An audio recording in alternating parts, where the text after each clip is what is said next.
Terima kasih Bapa, kami bersyukur buat hari ini. Tuhan masih izinkan kami untuk memperingati Jumat Agung. Tuhan, kami tahu ini adalah satu hal yang sangat penting bagi setiap kami, orang yang percaya kepada Kristus. Kami bersyukur biar hari ini bukan hanya sekedar menjadi peringatan bagi kami, tapi ada makna yang dapat kami ambil dan kami hidupi di dalam hidup kami, agar kami sungguh-sungguh menghormati pengorbanan Kristus. Urapi hamba-Mu yang tidak ada apa-apanya, urapi setiap kami. Di dalam nama Yesus kami buka hati bagi firman Tuhan. Yang percaya Tuhan di tengah kita, memberkati kita, katakan bersama. Amin, amin. Silakan duduk Bapak Ibu yang terkasih, shalom. Bagaimana kabarnya hari ini? Luar biasa, kita masih diizinkan Tuhan untuk bisa merayakan Jumat Agung pada hari ini, saudara. Ini adalah sebuah peringatan yang sangat penting bagi orang percaya, karena ya inilah memang esensi dari kekristenan, yaitu karya penebusan Kristus ya. Mari kita langsung buka saja bersama Injil Matius pasal yang ke-26. Injil Matius pasal yang ke-26 ayat yang ke-57, saudara. Injil Matius 26 ayat yang ke-57 mulai firman Tuhan. Di sana judul perikopnya Yesus ya di hadapan mahkamah agama. Ya, kenapa sih Yesus itu ditangkap? Kenapa Yesus harus dihukum? Ayat yang ke-57 berkata, di sana kita baca secara ya bersama-sama 1 2 3. Sesudah mereka menangkap Yesus, mereka membawanya menghadap Kayafas imam besar. Di situ telah berkumpul ahli-ahli Taurat dan tua-tua. Ayat 58. Dan Petrus mengikuti dia dari jauh sampai ke halaman imam besar, dan setelah masuk ke dalam, ia duduk di antara pengawal-pengawal untuk melihat kesudahan perkara itu.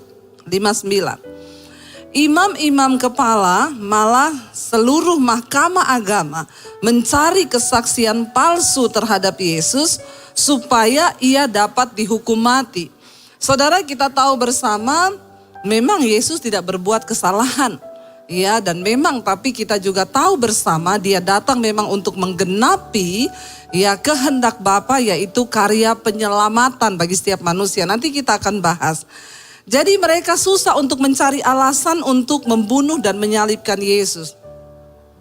Saudara, bagi kita tanda salib itu ya adalah sebuah saya tuh pakai tanda salib ya di kalung saya. Sebuah peringatan bagi kita bahwa ya seseorang pernah menebus kita, dia pernah mati, dan salib itu sangat berarti bagi kita orang Kristen. Tapi tidak begitu bagi orang Yahudi, saudara. Orang Yahudi itu tidak suka lihat orang pakai lambang salib. Kenapa? Karena bagi mereka itu lambang aniaya, lambang penderitaan.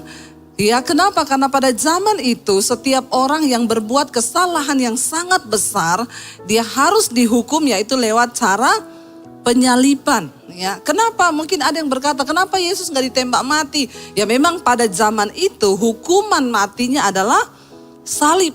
Ya, bagi orang Yahudi, bagi orang yang sudah berbuat jahat yang tidak lagi dapat diampuni, maka salib itu adalah hukuman terberatnya. Dan itu ditaruh, kalau saudara yang pernah pergi ke Israel, kita melihat itu ditaruh di depan tempat umum, di tengah kota. Dengan tujuan apa? Supaya semua orang melihat bahwa orang yang tergantung di salib itu adalah benar-benar orang yang bejat, menjadi tontonan umum. Setelah dia disiksa, maka dia akan digantung, dibiarkan sampai mati sendiri di atas salib. Itu adalah penghukuman yang begitu luar biasa. Makanya orang Yahudi tuh nggak suka pakai orang yang lihat orang pakai lambang salib. Waktu saya bawa grup di Israel, ya seorang tour guide itu dibilang di sana, Bu, ya bagi orang Yahudi itu mereka tidak suka dengan lambang salib. Kenapa? Bagi kami, saya bilang, orang Kristen itu sebuah kebanggaan karena kami telah ditebus oleh darah Yesus. Oh, enggak begitu dengan orang Yahudi, karena mereka melihat salib itu melihat sebuah penghukuman, aniaya dan penderitaan. Ketika para mahkamah agama mencari kesaksian, mereka berusaha, saudara. apa yang kira-kira dapat dituduhkan kepada Yesus. Dan Alkitab mencatat di situ imam-imam kepala, ya malah seluruh mahkamah agama itu apa? Mencari kesaksian palsu ya terhadap Yesus supaya ia dapat dihukum mati. Untuk orang bisa dihukum mati ya harus sepadan dengan penghukuman salib itu. Misalnya dia bunuh orang, dia perkosa orang, atau dia seorang penjahat. Lalu dikatakan di sana, tetapi ayat yang ke-60, tetapi mereka apa? Tidak memperolehnya. Walaupun tampil banyak saksi dusta, tetapi akhirnya tampillah 2 orang. Saksi-saksi dusta sudah dimunculkan untuk ya bisa menjerat Yesus masuk ke dalam penghukuman mati. Tapi ternyata semua kesaksian mereka itu tidak cukup memberatkan Yesus. Tidak cukup meyakinkan ya pemerintah untuk mengambil tindakan menyalibkan Yesus. Lalu muncul 2 orang, saudara, dikatakan di sana. Dan akhirnya tampillah 2 orang, ayat 61 berkata di sana, yang menyatakan orang ini berkata, baca bersama 1, 2, 3, aku dapat merubuhkan bait Allah dan membangunnya kembali dalam 3 hari. Ini adalah kesaksian yang cukup untuk membuat Yesus diseret lalu dihukum, salib dan bahkan dibunuh.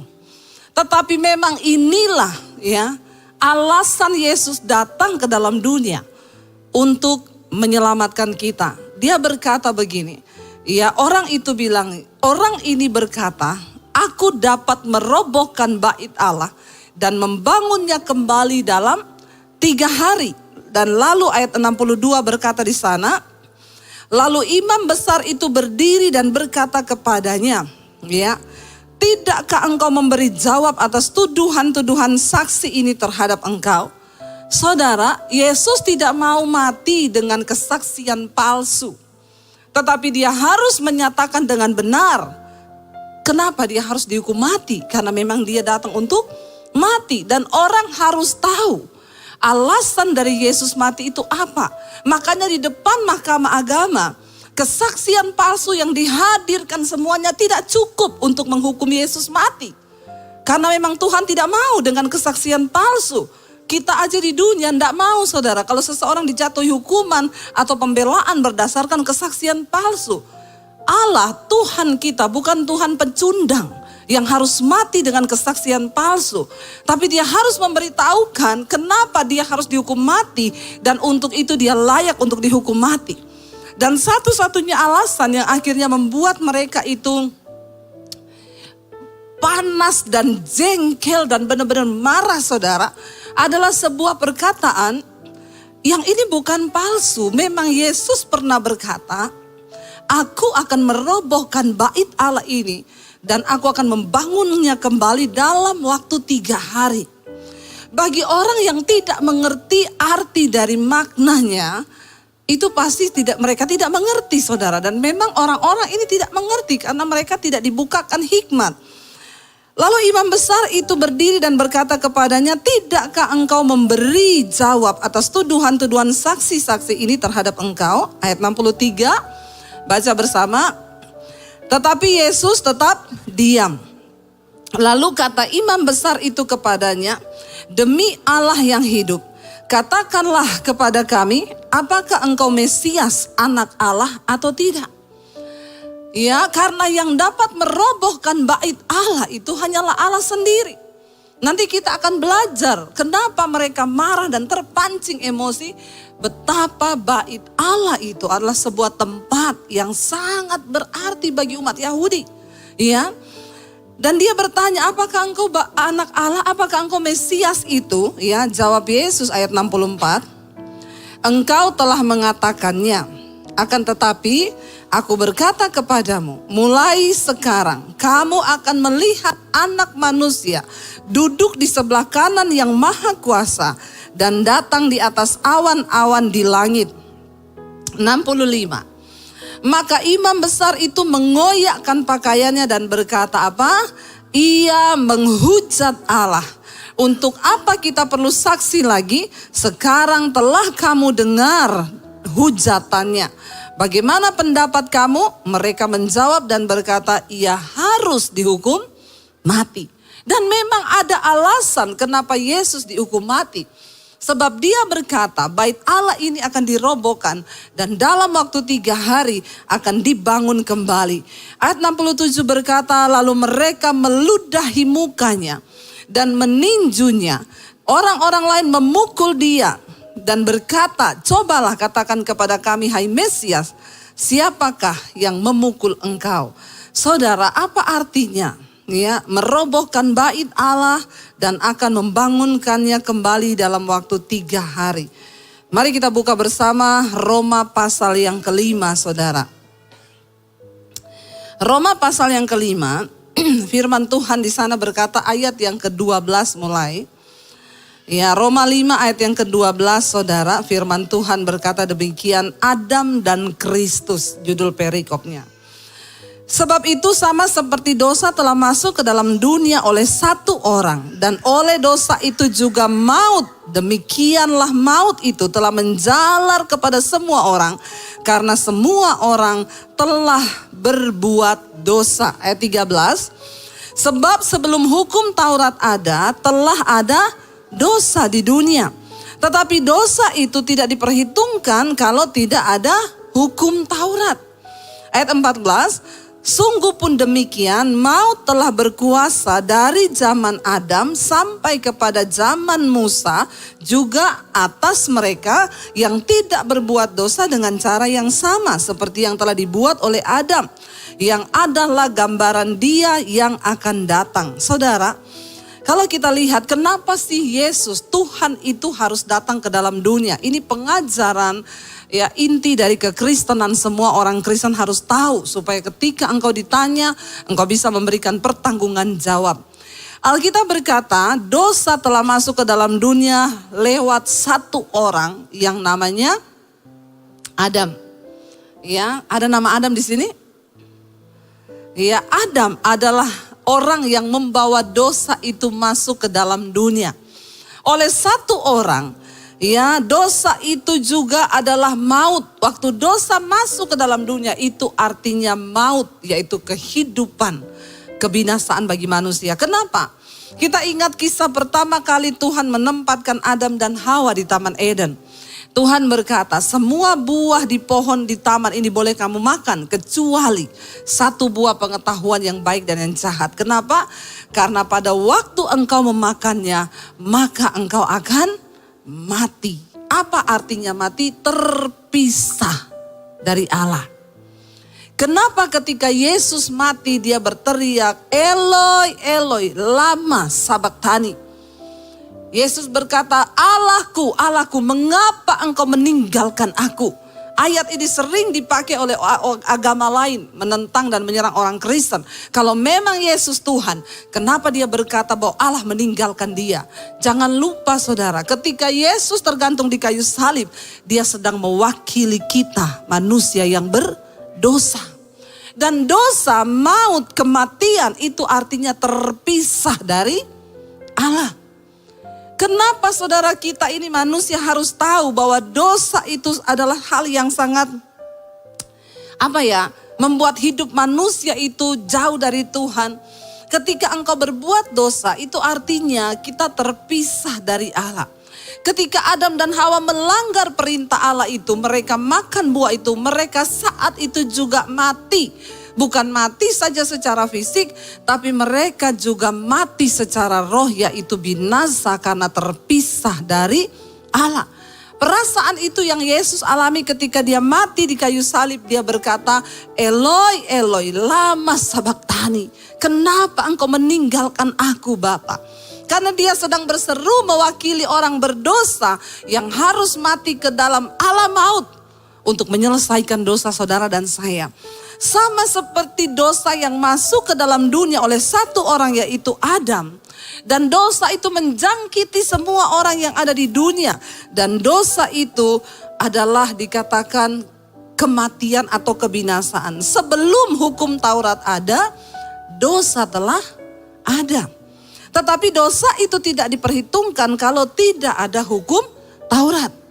Tuhan membawa hukum ke dalam dunia agar hidup manusia itu menjadi baik. Mau dikembalikan kepada posisi semula, tapi ternyata tidak bisa karena dosa itu memang menarik, saudara. Ayat yang ke-15 berkata, kita tahu bersama dosa itu upahnya maut, semua pasti mati, kehilangan kemuliaan Allah, kita terpisah dari Allah. Tapi ayat 15 berkata di sana, kita lihat, tetapi karunia Allah tidaklah sama dengan pelanggaran Adam. Sebab jika karena pelanggaran satu orang semua telah jatuh di dalam kuasa maut, jauh lebih besar kasih karunia Allah dan kasih karunia yang dilimpahkannya atas semua orang karena satu orang, yaitu siapa?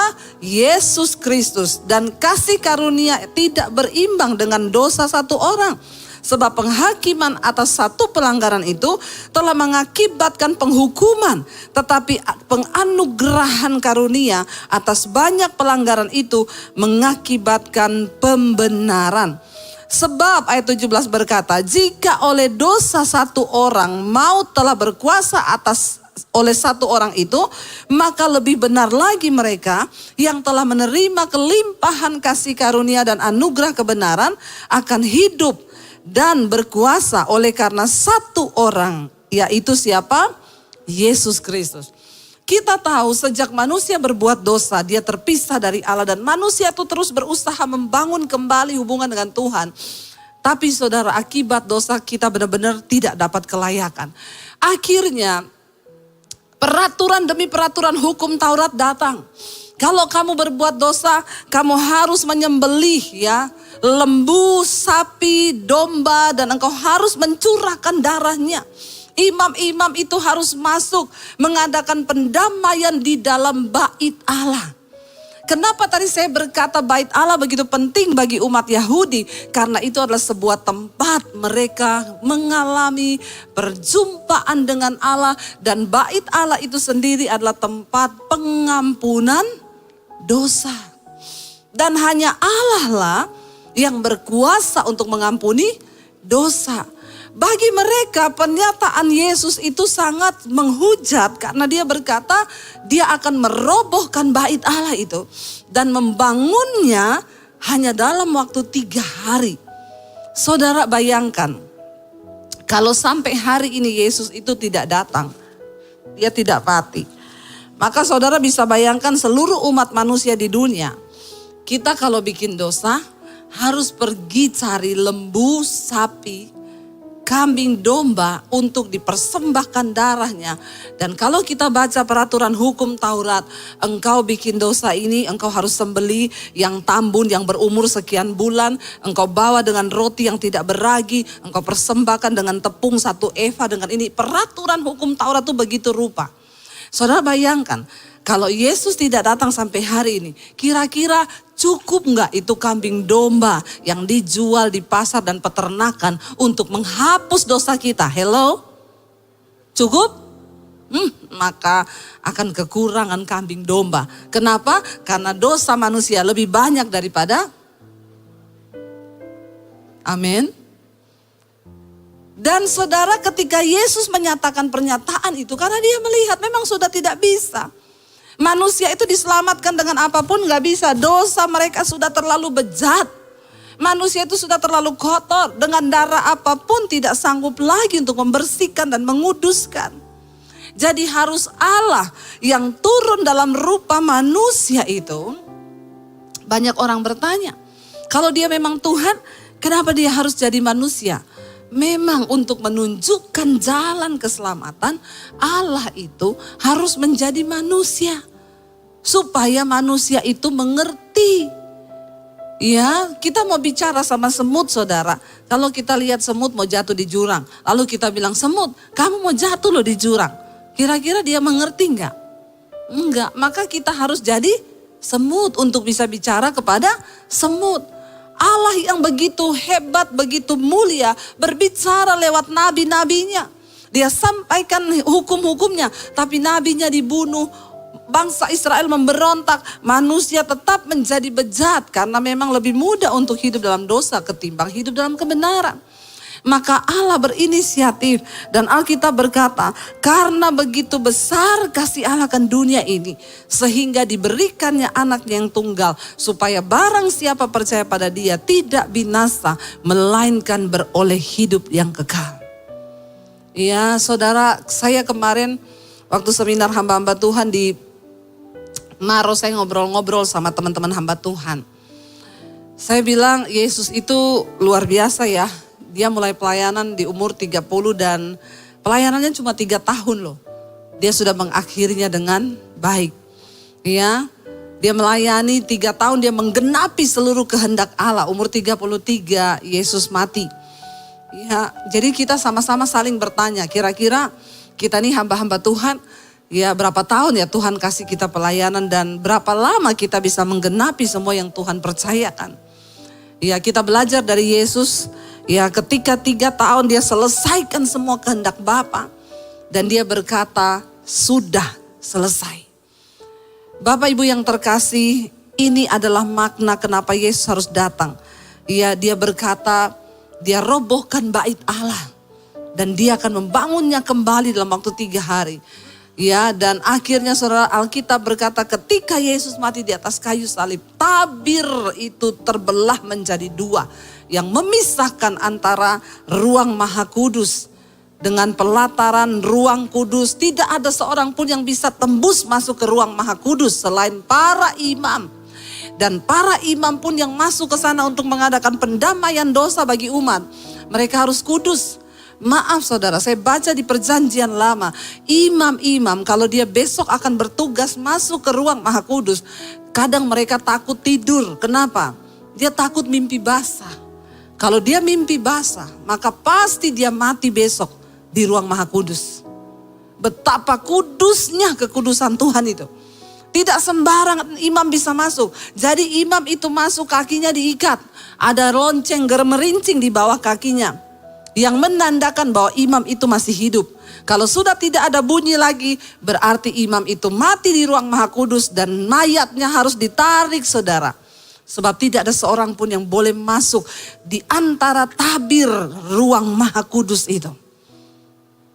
Saudara bisa bayangkan kalau sampai hari ini itu semua masih berlaku. Orang yang bikin dosa banyak. Cari imam yang benar-benar kudus dan bisa layak masuk ke ruang maha kudus. Itu begitu terbatas karena banyak imam yang mati di dalam ruang maha kudus. Ya, makanya saya selalu bilang kita sekarang enak pelayanan, naik mimbar, turun mimbar, habis naik mimbar kita bersinah. Ya, banyak orang yang selingkuh, nggak mati. Ya, kenapa? Karena anugerah. Tapi jangan salah. Ya, tidak selamat nanti ke depan. Tapi waktu itu tidak ada anugerah. Imam pun salah. Bayangkan loh, saya baca di Alkitab, dia nggak berani tidur, mimpi basah aja kan mimpi basah dia nggak mau sebenarnya saudara. Ya, dia mimpi basah aja dia nggak layak, besok dia pasti mati. Karena itu ada imam yang bertugas itu dari mereka itu tidak sedikit yang tidak berani tidur kalau malam. Karena dia harus masuk ke ruang maha kudus itu untuk melakukan pendamaian umat manusia dengan Allah. Saudara bisa bayangkan kenapa Yesus berkata, aku akan merobohkan bait Allah itu. Dan dalam 3 hari aku akan membangunnya kembali. Dia mati saudara, 3 hari dia turun ke dalam maut. Dia bereskan semua kutuk atas dosa manusia. Dalam waktu 3 hari dia bangkit kembali. Dan anugerah itu layak kita dapatkan. Dosa kita diampuni oleh Tuhan. Kita bisa menerima karya keselamatan. Tanpa perlu lagi kita mati di ruang maha kudus. Tidak ada seorang pun yang layak. Dan pengertian ini tidak dimengerti oleh mahkamah agama dan para imam-imam pada waktu itu. Mereka berkata dia menghujat Allah. Saudara, kita tidak pernah tahu bagaimana Tuhan itu, betapa mulia rencananya. Makanya kalau orang itu tidak dipenuhi Roh Kudus, dia tidak akan bisa mengerti rahasia ini. Saya dulu berpikir orang Kristen itu bodoh. Kenapa percaya Tuhan yang mati? Ternyata setelah sekarang saya menjadi Kristen, saya belajar Alkitab. Saya mengerti, wow, betapa luar biasa apa yang Yesus lakukan. Saudara, kita baca satu hal hari ini, apa sih makna dari salib Kristus itu? Mari kita buka bersama 2 Korintus pasal yang ke-13 ayat 4 sampai ayat yang ke-5 ya. 2 Korintus pasal yang ke-13 ayat 4 sampai dengan ayat yang ke-5. Kita baca bersama ya. 1, 2, 3. Karena sekalipun ia telah disalibkan oleh karena kelemahan, namun ia hidup karena kuasa Allah. Memang kami adalah lemah di dalam Dia, tetapi kami akan hidup bersama-sama dengan Dia untuk kamu karena kuasa Allah. Ayat yang ke-5 berkata 1, 2, 3. Ujilah dirimu sendiri. Apakah kamu tetap tegak di dalam iman? Selidikilah dirimu. Apakah kamu tidak yakin akan dirimu bahwa Kristus Yesus ada di dalam diri kamu? Sebab jika tidak demikian, kamu tidak tahan uji.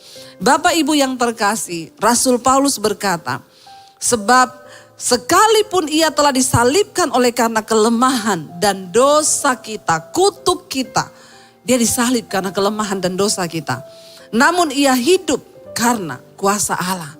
Karena itu Rasul Paulus berkata saudara pada hari ini, memang kita semua ini adalah lemah. Ya, kita semua ini adalah lemah di dalam Dia yaitu Kristus, tetapi kita akan hidup bersama-sama dengan Dia ya karena kuasa Allah. Orang-orang yang selalu membawa salib Kristus dalam kehidupannya, engkau akan melihat kuasa Tuhan. Salib adalah sebuah kebanggaan bagi kita. Salib itu artinya apa? Mati saudara. Ketika Yesus berkata, engkau harus disalibkan bersama-sama dengan aku. Bukan berarti saudara nanti pulang digantung di salib. Artinya apa saudara? Engkau harus mati bagi dirimu sendiri, bagi dagingmu, bagi semua hal-hal dosa dalam diri kita.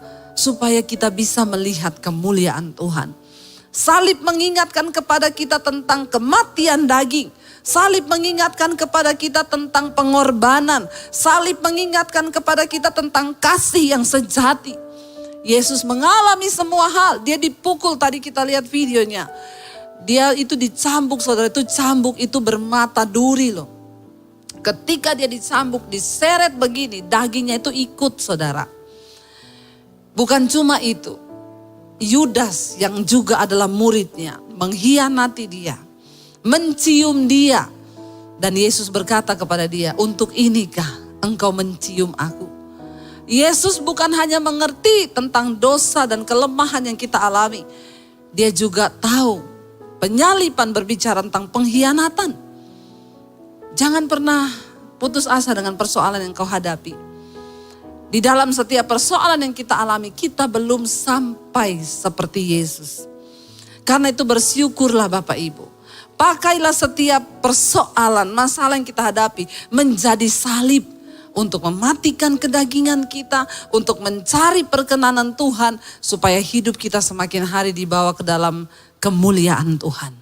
Rasul Paulus berkata, karena sekalipun dia mati disalib dalam kelemahan, itu menjadi kekuatan bagi kita. Karena itu dia berkata apa? Ujilah dirimu.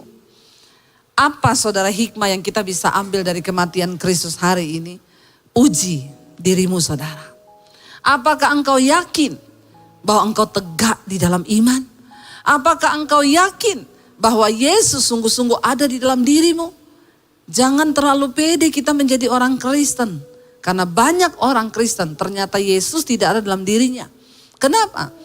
Dia gak membawa salib itu di dalam kehidupannya. Dia gak mau bayar harga. Dia gak mau sungguh-sungguh menghidupi salib Kristus itu. Karena barang siapa yang mati bersama dengan Kristus, hanya dialah yang akan dibangkitkan bersama-sama dengan Kristus. Ayat ini berkata, ujilah dirimu sendiri. Ya bahwa Kristus Yesus ada dalam kamu. Sebab jika tidak demikian, kamu tidak akan tahan uji. Keadaan ke depan mungkin tidak akan semakin baik karena memang Alkitab berkata begitu. Tapi orang-orang yang membawa salib Kristus dalam hidupnya, dialah yang akan tetap kuat dan engkau akan menjadi orang-orang yang tahan uji. Saya undang para imam musik maju ke depan. Bapak Ibu, biarlah Jumat Agung ini kita sungguh-sungguh ya memaknai hidup kita bahwa Tuhan pernah mati bagi kita. Dosa kita tidak diperhitungkan lagi bagi Dia. Karena itu jangan bermain-main dengan kasih karunia. Kasih karunia itu mahal harganya. Kita tadi lihat filmnya. Penyiksaan yang begitu hebat untuk membawa kasih karunia itu sampai ke dalam hidup kita. Betapa naifnya kalau ada di antara kita yang sudah mengalami penebusan Kristus, tapi yang bersinah masih tetap bersinah, yang selingkuh tetap selingkuh, saudara yang homoseksual tetap homo, engkau tidak menghormati pengorbanan Kristus dan engkau menginjak-injak darah anak domba Allah itu. Apa yang engkau perbuat hari ini? Rasul Paulus berkata, ujilah dirimu. Apakah engkau yakin Kristus ada dalam dirimu? Apakah engkau yakin bahwa engkau berdiri teguh dalam iman ketika engkau menerima karya keselamatan itu? Sebab jika tidak demikian, engkau tidak akan tahan uji. Keselamatan yang Tuhan berikan akan menjadi sia-sia. Karena kita semua satu saat kelak akan berdiri di hadapan tahta pengadilan Kristus untuk memberikan pertanggungan jawab. Bagaimana engkau menghargai pengorbanan Kristus? Kita mau katakan di hadapan Tuhan, karya terbesar Tuhan dalam hidup kami itu adalah pengorbanan. Kasih yang terindah, kasih yang mulia, ajar kami menghormati itu semua Tuhan. Mari bangkit berdiri bersama Bapak Ibu. Terima kasih Tuhan. Karya terbesar Dalam hidupku, pengorbananmu yang selamatkanku. Engkaulah harta yang tak ternilai, yang ku miliki dan ku hargai. Yesus, Engkau ku kagumi. Dari hatimu katakan di hadapan Tuhan, kasih yang terindah, yes Lord, hati yang mulia, hanya ku temukan di dalam-Mu, Yesusku.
Mari kita tundukkan kepala dalam hadirat Tuhan.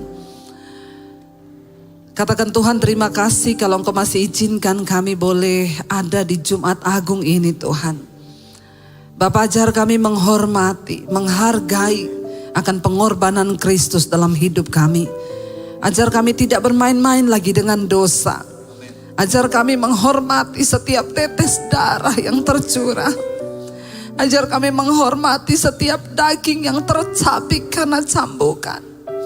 Terima kasih Tuhan. Engkau mati karena kelemahan kami. Engkau mati karena dosa-dosa kami. Karena itu ajar juga kami memaknai salib itu dalam hidup kami. Mungkin hari ini ada di antara kami yang tersakiti. Kami mau belajar untuk melepaskan pengampunan, menyalibkan harga diri kami. Mungkin ada di antara kami yang masih terikat dengan dosa, kenajisan, percabulan. Kami juga mau belajar menyalipkan kedagingan dan hawa nafsu daging kami. Untuk kami taklukkan, kami mau mati bagi daging kami. Kami mau mati bagi diri kami sendiri Tuhan. Supaya kami juga mengalami kemuliaan itu. Rasul Paulus mengingatkan kepada kita, ujilah dirimu saudara. Apakah engkau yakin bahwa kematian Kristus sungguh-sungguh ada dalam dirimu? Apakah engkau yakin bahwa sungguh-sungguh kasih karunia itu sudah ada dan engkau hargai dalam hidupmu? Karena jika tidak demikian, engkau tidak akan tahan uji menghadapi tantangan zaman yang akan semakin berat. Minta anugerah Tuhan dalam hidup kita. Jangan lewatkan saudara ini hanya sekedar ibadah biasa. Tapi biar dari hari ini hidup kita semakin diubahkan. Hidup kita semakin dipulihkan. Terima kasih Bapa. Terimalah berkat dari Allah Bapa. Cinta kasih dari Tuhan Yesus Kristus. Saudara, terima kasih sudah menyaksikan channel saya. Dan saya berharap semua khotbah-khotbah saya menjadi berkat. Jangan lupa subscribe channel hanya di Debbie Basjir TV. Ya, bukan yang lain. Catat Debbie Basjir TV. Hanya di Debbie Basjir TV. Jangan lupa like, subscribe, dan bagikan ini kepada teman saudara agar semakin banyak orang diberkati. Tuhan memberkati.